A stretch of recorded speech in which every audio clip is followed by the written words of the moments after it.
Blank আছে। Blank পিসটা আমরা নেবো বিএলওটা, আর লেখা পিসটা ওনারা নেবেন।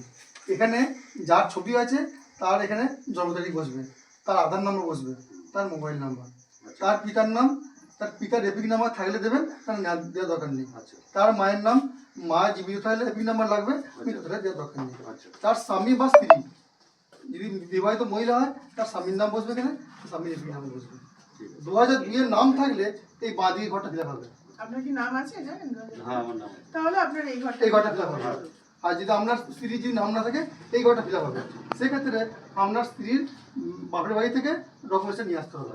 2002 সালে এখানে 2002 এর আপনি যখন ফিল আপ করবেন এখানে নিজের নাম, আপনার এই 2002 সালের যে এপিক নাম্বার সেটা দিতে হবে। আর 2002 সালের ইলেকটোরাল রোলে নিশ্চয়ই আপনার নাম আপনার বাবার সাথে আছে, এখানে বাবার নামটা দিতে হবে, সম্পর্ক আপনার পিতা, আর ফোন নাম্বার, এবং ওই তখনকার যে এসির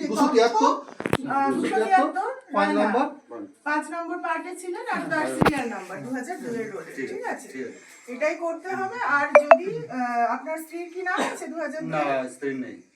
তাহলে ওনার যে বাড়ি, উনি কোথায় থাকতেন? ওনার বর্ধমানে বাড়ি। মানে বর্ধমানে কোথায় থাকতেন? বর্ধমান দক্ষিণ। বর্ধমান দক্ষিণ। তাহলে বর্ধমান দক্ষিণে 2002 এর রোলের ওনার যদি বাবা বা মা কারোর নাম আছে, বা দাদু ঠাকুমা এরকম কারোর তথ্য এই ডান দিকের অংশটায় ভরতে হবে। ঠিক আছে।